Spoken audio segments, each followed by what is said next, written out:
तो दोस्तों, कैसे हैं आप सब। उम्मीद करता हूँ आप सभी अच्छे होंगे। तो इससे पिछले वीडियो में हमने सॉल्ट्स के बारे में पढ़ा था और सॉल्ट्स में हमारा मेन आया था वॉशिंग सोडा। तो वॉशिंग सोडा के अंदर एक फॉर्मूला आया था Na2CO3.10H2O। तो मैंने आपको कहा था कि वो 10H2O होता है वाटर ऑफ क्रिस्टलाइजेशन। तो आज हम पढ़ेंगे वाटर ऑफ क्रिस्टलाइजेशन के बारे में। वाटर ऑफ क्रिस्टलाइजेशन क्या होता है और इसे हम कैसे डिफाइन करते हैं और क्या इसकी प्रॉपर्टीज होती हैं, आइए देखते हैं। तो सबसे पहले दोस्तों आती है वाटर ऑफ क्रिस्टलाइजेशन की डेफिनेशन। तो वाटर ऑफ क्रिस्टलाइजेशन की डेफिनेशन हम लिखते हैं। तो दोस्तों ये आती है वाटर ऑफ क्रिस्टलाइजेशन की definition. Number of fixed water molecule present in A 1 unit formula of salt, यानी कि कितने नंबर ऑफ वाटर मॉलिक्यूल जो कि फिक्स रहते हैं, प्रेजेंट होते हैं एक यूनिट फॉर्मूला ऑफ सॉल्ट में। तो एग्जांपल देखते हैं इसमें कैसे। ये देखिए CuSO4 एक यूनिट फॉर्मूला सॉल्ट है, यानी कि एक यूनिट है ना, इसके आगे 2 3 4 कुछ नहीं लगा हुआ। इसके साथ कितने मॉलिक्यूल वाटर के प्रेजेंट होते हैं? इसके साथ होते हैं 5 मॉलिक्यूल वाटर के प्रेजेंट। CuSO4.5H2O पढ़ते हैं हम इसे। तो ये जो आपका 5H2O है, इसे हम कहते हैं वाटर ऑफ क्रिस्टलाइजेशन। क्या कहते हैं इसे हम कहते हैं वाटर ऑफ क्रिस्टलाइजेशन। अब बात करते हैं वाटर ऑफ क्रिस्टलाइजेशन के मतलब क्या। देखिए वाटर का मतलब हो गया हाइड्रोजन। अब बात आती है crystallisation. Crystallisation as in general क्या होता है? क्रिस्टलाइजेशन प्रोसेस होता है किसी भी मटेरियल से उससे क्रिस्टल बनाने में। क्रिस्टल बनाने के प्रोसेस को हम बोलते हैं क्रिस्टलाइजेशन। यानी कि जैसे आपने पानी में शुगर घोल के रखी या नमक घोल के रखा और उसमें धागे वाले एक्सपेरिमेंट, आपने धागे वाली एक्टिविटी अगर की हो तो कि उसमें धागा डाल के छोड़ दिया 2-3 दिन के लिए, उसको एक साइड पे रख दिया और उसे हिलाया नहीं, तो उस धागे के अराउंड क्रिस्टल बन जाएंगे। तो वो क्रिस्टलाइजेशन वो जनरल प्रोसेस है। अब बात करते हैं वाटर ऑफ क्रिस्टलाइजेशन क्या करता है। आप कहेंगे कि CuSO4 एक सॉल्ट है, इसके साथ 5H2O मिला दिया तो क्या ये वेट नहीं हो जाएगा? तो दोस्तों ये वेट नहीं होता, ये गीला नहीं होगा इस पानी से। क्यों नहीं होगा? इसके डिटेल में तो हम जाएंगे हायर क्लासेस में, बट मैं आपको एक हिंट देता हूं कि CuSO4.5H2O जो 5H2O है ना, ये इस क्रिस्टल का ही पार्ट है। सपोज कीजिए ये एक CuSO4 का क्रिस्टल है। ये एक्चुअल शेप नहीं है CuSO4 के क्रिस्टल की, ये सिर्फ एक क्रिस्टल शेप के लिए मैंने ये शेप ली है। तो .5H2O है ना, वो वाटर के मॉलिक्यूल सपोज यहीं कहीं है। समझ रहे हो आप? सपोज वो मॉलिक्यूल यहीं कहीं है, तो ये जो वाटर के मॉलिक्यूल्स है ना 5H2O, ये इस क्रिस्टल के अंदर ही है। तो जो क्रिस्टल हमें जुड़े हुए मिलते हैं वो ये क्रिस्टल मिलते हैं, तो ये गीले नहीं होंगे, ये क्रिस्टल बाहर से सूखा ही रहेगा। तो अब बात करते हैं इसकी प्रॉपर्टी की, यानी कि वाटर ऑफ क्रिस्टलाइजेशन करता क्या है, इफेक्ट कैसे करता है। तो वाटर ऑफ क्रिस्टलाइजेशन की जो मेन प्रॉपर्टी आती है वो आती है to provide colour. Most of the salts को जो वाटर ऑफ क्रिस्टलाइजेशन है वो कलर प्रोवाइड करता है। आपको पता है कॉपर सल्फेट ब्लू कलर का होता है, ठीक है।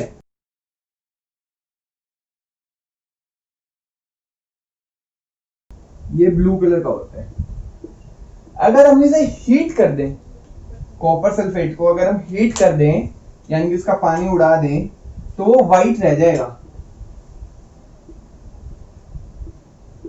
अब मेरे पास व्हाइट मार्कर नहीं है, इसलिए मैंने ब्लैक से लिख दिया, और व्हाइट बोर्ड में व्हाइट मार्कर से लिखूंगा तो आपको दिखेगा भी नहीं।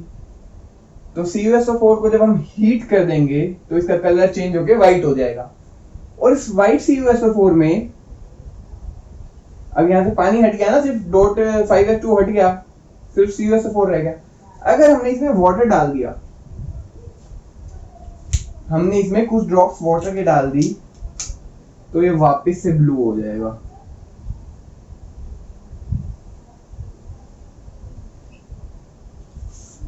तो दोस्तों ये आती है वाटर ऑफ क्रिस्टलाइजेशन की बात। दूसरा एग्जांपल FeSO4.2H2O, ये ग्रीन कलर में होता है, यानी कि ये जो आपका ग्रीन होता है। तो इसे भी हीट करने से इसका कलर चला जाता है। तो दोस्तों ये था वाटर ऑफ क्रिस्टलाइजेशन के बारे में। तो अब बात करते हैं हम बचे हुए सॉल्ट्स की। तो उसमें हमारा पहला सॉल्ट आता है जो कि है ब्लीचिंग पाउडर। आइए देखते हैं। तो दोस्तों आपने ब्लीचिंग पाउडर के बारे में सुना होगा। जब मम्मी कपड़े देती है धोबी को, तो या कोट वगैरह देती है, तो मम्मी कहती है इसे ब्लीच करवाना है, या फिर जो व्हाइट शर्ट होती है उसे ब्लीच करवाना है। ब्लीच व्हाइटनिंग क्रिएट करती है। तो अब बात करते हैं ब्लीचिंग पाउडर के फॉर्मूले के बारे में। ब्लीचिंग पाउडर का फॉर्मूला क्या होता है? ब्लीचिंग पाउडर का फॉर्मूला होता है CaOCl2। ये है ब्लीचिंग पाउडर का फॉर्मूला, CaOCl2। इसका केमिकल नेम जानने से पहले हम देखेंगे इसकी प्रिपरेशन। तो दोस्तों आपको याद है जब हमने सोडियम हाइड्रोक्साइड की प्रिपरेशन की थी पिछले लेक्चर्स में, तो उसमें क्लोरीन निकली थी और मैंने आपको एक क्लोरीन का यूज बताया था कि वो ब्लीचिंग पाउडर में यूज होती है, ब्लीचिंग पाउडर बनाने में। तो अब हम पढ़ेंगे कि क्लोरीन की मदद से और कैल्शियम हाइड्रोक्साइड की मदद से ब्लीचिंग पाउडर कैसे बनता है। आइए देखते हैं। तो सबसे पहले तो हमें लेना होगा कैल्शियम हाइड्रोक्साइड। ठीक है, ये आपका कैल्शियम हाइड्रोक्साइड है, प्लस हमें चाहिए होगी क्लोरीन। तो ये हमें देगा CaOCl2। तो दोस्तों इसके साथ हमें क्या मिलेगा? इसके साथ हमें मिलेगा H2O। तो अब ये इक्वेशन बैलेंस है, 2 oxygen 2 oxygen, 2 hydrogen 2 hydrogen, 2 chlorine 2 chlorine और 1 कैल्शियम 1 कैल्शियम। तो ये इक्वेशन दोस्तों बैलेंस है। अब बात आती है इनकी नेमिंग पे। इसे हम कहते हैं कैल्शियम हाइड्रोक्साइड,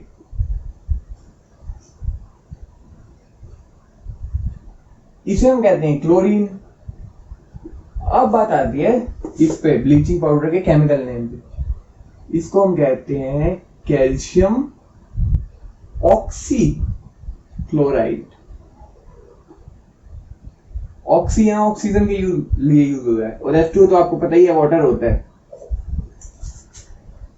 तो दोस्तों ये आती है आपकी ब्लीचिंग पाउडर की सारी प्रिपरेशन। अब बात करते हैं हम इसके यूजेस की। इसका यूजेस कहाँ होते हैं? इसके यूज होते हैं टेक्सटाइल इंडस्ट्री में,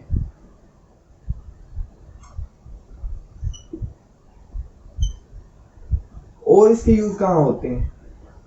और ये हमारा यूज होता है एज ब्लीचिंग पाउडर से यूज होता ही है, बट मैं वो नहीं लिख रहा। और ये हमारा यूज होता है पेपर ब्लीचिंग में। जब पेपर बनता है ना, तो पेपर को व्हाइट करने के लिए यूज होता है। नहीं तो पेपर पल्प आपने देखा है, पेपर पल्प ग्रेइश कलर का होता है, अगर आपने कभी देखा हो तो। पेपर ब्लीचिंग में यूज होता है मेकिंग ऑफ पेपर के टाइम पे। और ये हमारा कहाँ यूज होता है? और हमारा ये यूज होता है अपना वुल को, यानी कि ऊन को अनश्रिंकेबल बनाने में, नॉन श्रिंकेबल बनाने में। नॉन श्रिंक मतलब ऊन का कपड़ा सिकुड़ता है, लेकिन ब्लीच करने के बाद वो कपड़ा नहीं सिकुड़ता। मेकिंग वुल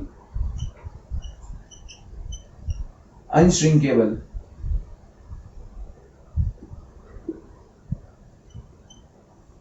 तो दोस्तों ये आती है ब्लीचिंग पाउडर के यूजेस। तो ब्लीचिंग पाउडर के बारे में इतना ही था। अब मूव करते हैं नेक्स्ट सॉल्ट की तरफ। तो दोस्तों अब हमारा अगला सॉल्ट आता है plaster of Paris. Plaster of Paris, इसको हम बोलते हैं पीओपी भी बोलते हैं इसे हम। आपने सुना होगा पीओपी के बारे में। तो ये इसका फॉर्मूला होता है CaSO4.12H2O। तो दोस्तों सबसे पहले तो बात करते हैं इस हाफ H2O के बारे में। यह हाफ H2O का मतलब क्या है? ऐसा तो नहीं हो सकता ना कि सपोज ये पानी का मॉलिक्यूल है। पता नहीं आपको डायग्राम पता है या नहीं पता, बट ये पानी का मॉलिक्यूल ऐसा दिखता है। तो इसको मैं आधा तो नहीं काट सकता ना बीच में से। तो हाफ H2O का मतलब ये तो होगा नहीं डेफिनेटली। तो इसका मतलब क्या है? इसका मतलब होता है आपका कि 2 CaSO4, 2 कैल्शियम सल्फेट के मॉलिक्यूल एक वाटर मॉलिक्यूल शेयर करते हैं, यानी कि हाफ इसके पास है हाफ इसके पास है। आपने पढ़ा था, अगर आपको याद हो, ये वाटर ऑफ क्रिस्टलाइजेशन है, तो ये इसको वेट नहीं बनाएगा। तो अब बात करते हैं इसकी फॉर्मेशन की। फॉर्मेशन कैसे होती है इसकी? सबसे पहले तो बात आती है CaSO4.2H2O पे। ये क्या होता है आपका? कैल्शियम सल्फेट .2H2O, इसे हम बोलते हैं जिप्सम। जिप्सम इसका नाम है। इसको जब हम हीट करते हैं 100 डिग्री सेल्सियस पे, यानी कि 373 केल्विन पे, कन्वर्जन आपने सीखी होगी, अगर आपने नहीं सीखी तो आपको लिंक ऊपर आई बटन में मिल जाएगा। तो CaSO4.2H2O, तो ये हमें प्रोवाइड करता है, ये आपको क्या प्रोवाइड करेगा? ये हमें प्रोवाइड करेगा CaSO4.12H2O, यानी कि आपका प्लास्टर ऑफ पेरिस, POP, और साथ में हमें ये प्रोवाइड करता है 1:1/2 H2O। ये 1.5 H2O कहाँ जाएगा एग्जैक्टली? तो दोस्तों बात ये नहीं है कि ये 1.5 H2O का मॉलिक्यूल है, ये हाफ है, ये सिर्फ रिप्रेजेंटेशन है। इसका एक्चुअल अगर हम देखें ना, तो इस पूरी रिएक्शन को आप 2 से मल्टीप्लाई कर दीजिए। सपोज मैंने इस पूरी रिएक्शन को 2 से मल्टीप्लाई कर दिया, ये 2CaSO4.H2O बन जाएगा, ये 3H2O बन जाएगा, और ये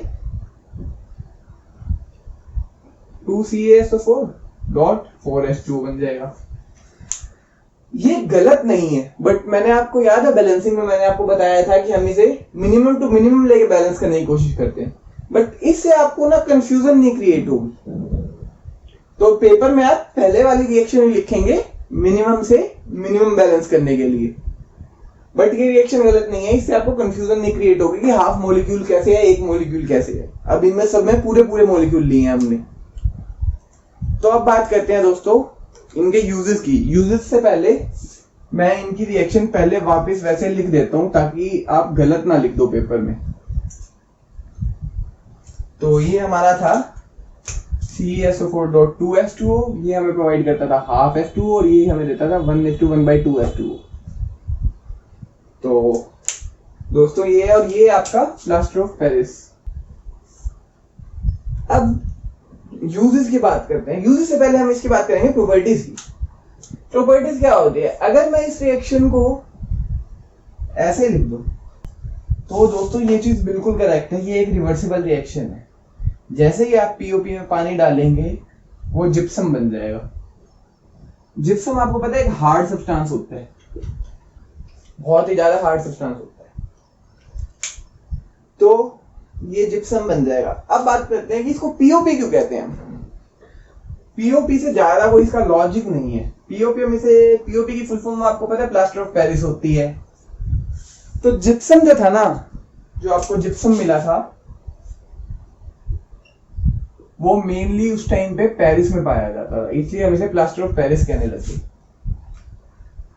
तो अब बात आती है इनके यूजेस पे।